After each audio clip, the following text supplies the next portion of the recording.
Hi hello ಎಲ್ರಿಗೂ ನಮಸ್ಕಾರ.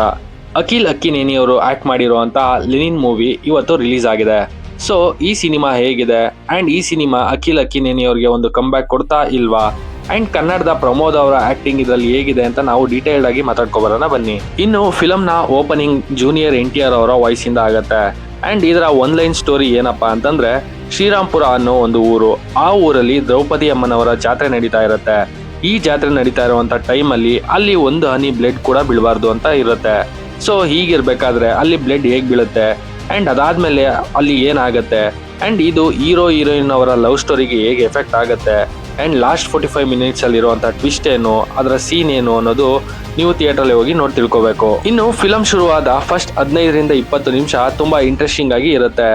ಆಮೇಲೆ the same old love track ಇಂದ ಇದು ನಾರ್ಮಲ್ ಆಗಿ ಹೋಗ್ತಾ ಇದೆ ಅಂತ ಅನಿಸ್ಬೇಕಾದ್ರೆ pre interval fight and interval plot ಇಂದ ಸ್ಟೋರಿ ಗ್ರಿಪ್ ಪಡ್ಕೊಳ್ಳುತ್ತೆ. ಸೊ ಇಂಟರ್ವೆಲ್ ತನಕ ಇದೊಂದು ಡೀಸೆಂಟ್ ವಾಚ್ ಅಂತ ಅನ್ಸುತ್ತೆ. ಆಫ್ಟರ್ ಇಂಟರ್ವೆಲ್ ಇದರಲ್ಲಿ ಟ್ವಿಸ್ಟ್ ಬರುತ್ತೆ ಅಂಡ್ ಫೈಟ್ ಕೂಡ ಶುರು ಆಗ್ತಾ ಹೋಗುತ್ತೆ. ಅಂಡ್ ಲಾಸ್ಟ್ 45 ಮಿನಿಟ್ಸ್ ಅಲ್ಲಿ ಅಖಿಲ್ ಅವರ ಶೋ ಅಂಡ್ ಫೈಟ್ಸ್ ಸಿನಿಮಾನ ನೆಕ್ಸ್ಟ್ ಲೆವೆಲ್ ಅಲ್ಲಿ ಕರ್ಕೊಂಡು ಹೋಗುತ್ತೆ. ಇನ್ನು ಈ ಫಿಲಂ ನ ಪಾಸಿಟಿವ್ ಬಗ್ಗೆ ಮಾತಾಡಬೇಕು ಅಂತಂದ್ರೆ, ಅಖಿಲ್ ಅವರ ಆಕ್ಟಿಂಗ್ ಇಲ್ಲಿ ತುಂಬಾ ಇಂಪ್ರೂವ್ ಆಗಿದೆ. ಏಜೆಂಟ್ ಫಿಲಂ ಡಿಸಾಸ್ಟರ್ ಆದ್ಮೇಲೆ ಇವರ ಆಕ್ಟಿಂಗ್ ಸ್ಕಿಲ್ ಇಲ್ಲಿ ಇಂಪ್ರೂವ್ ಆಗಿದೆ. ಅದರಲ್ಲೂ ಆಕ್ಷನ್ ಸೀಕ್ವೆನ್ಸ್ ಅಲ್ಲಿ ಇವರ ಪರ್ಫಾರ್ಮೆನ್ಸ್ ತುಂಬಾ ಚೆನ್ನಾಗಿ ಬಂದಿದೆ. ಮತ್ತೆ ಇದರ ಮೇನ್ ಪ್ಲಸ್ ಪಾಯಿಂಟ್ ಏನಪ್ಪಾ ಅಂತಂದ್ರೆ, ಸೆಕೆಂಡ್ ಹಾಫ್ ಅಲ್ಲಿ ಇರುವಂತ ಲಾಸ್ಟ್ 45 ಮಿನಿಟ್ಸ್ ನ ಸ್ಟೋರಿ ಅಂಡ್ ಆಕ್ಷನ್ ಮತ್ತೆ ಟ್ವಿಸ್ಟ್ಗಳು ಇದು ಫಿಲಂ ನ ನೆಕ್ಸ್ಟ್ ಲೆವೆಲ್ ಅಲ್ಲಿ ಕರ್ಕೊಂಡು ಹೋಗುತ್ತೆ.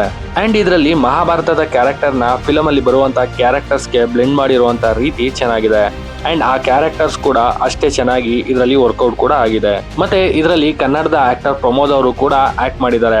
ಅಂಡ್ ಇವರ ಕ್ಯಾರೆಕ್ಟರ್ ಕೂಡ ಒಂದು ಇಂಪಾರ್ಟೆಂಟ್ ಕ್ಯಾರೆಕ್ಟರ್ ಆಗಿದೆ. ಅಂಡ್ ಇವ್ರಿಗೆ ಸಿಕ್ಕಿರುವಂತ ಟೈಮ್ ಅಲ್ಲಿ ಇವರ ಪರ್ಫಾರ್ಮೆನ್ಸ್ ತುಂಬಾ ಚೆನ್ನಾಗಿ ಬಂದಿದೆ. ಇನ್ನು ಫಿಲಂ ನ ನೆಗೆಟಿವ್ ಬಗ್ಗೆ ಮಾತಾಡಬೇಕು ಅಂತಂದ್ರೆ, ಇದರ ಸ್ಟೋರಿ ಅಥವಾ ಸಿನಿಮಾದಲ್ಲಿ ಬರುವಂತ ಕೆಲವೊಂದಷ್ಟು ಘಟನೆಗಳು ರಂಗಸ್ಥಳಂ ಅಂಡ್ ದಸರಾ ಫಿಲಂಗಳಲ್ಲಿ ನಾವು ಆಲ್ರೆಡಿ ನೋಡಿದೀವಿ ಅನ್ನೋ ಒಂದು ಫೀಲ್ ನ ಕೊಡುತ್ತೆ. ಮತ್ತೆ ಇದರ ಸಾಂಗ್ ಫಿಲಂ ನ ಫ್ಲೋ ನ ಅಲ್ಲಲ್ಲಿ ಎಫೆಕ್ಟ್ ಮಾಡಿದ್ದು ಕೂಡ ಉಂಟು. ಅಂಡ್ ತಮನ್ ಅವರ ಬ್ಯಾಕ್ ಗ್ರೌಂಡ್ ಮ್ಯೂಸಿಕ್ ಕೆಲವೊಂದು ಪ್ಲೇಸ್ಗಳಲ್ಲಿ ಇನ್ನ ಇಂಪ್ರೂವ್ ಮಾಡಬಹುದಿತ್ತೇನೋ ಅಂತ ಅನ್ಸುತ್ತೆ.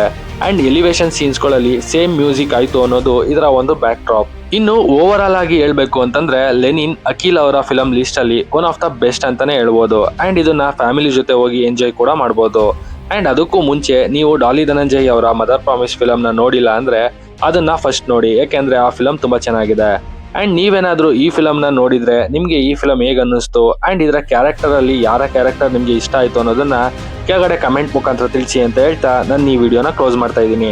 ನಿಮ್ಗೆ ಈ ವಿಡಿಯೋ ಇಷ್ಟ ಆಗಿದ್ರೆ ಲೈಕ್ ಮಾಡಿ, ಶೇರ್ ಮಾಡಿ, ಹಾಗೆ ಮತ್ತಷ್ಟು ಫಿಲಂ ರಿಲೇಟೆಡ್ ಅಪ್ಡೇಟ್ಗಾಗಿ ನನ್ನ ಚಾನಲ್ನ ಸಬ್ಸ್ಕ್ರೈಬ್ ಮಾಡ್ಕೊಳ್ಳಿ. Thanks for watching this.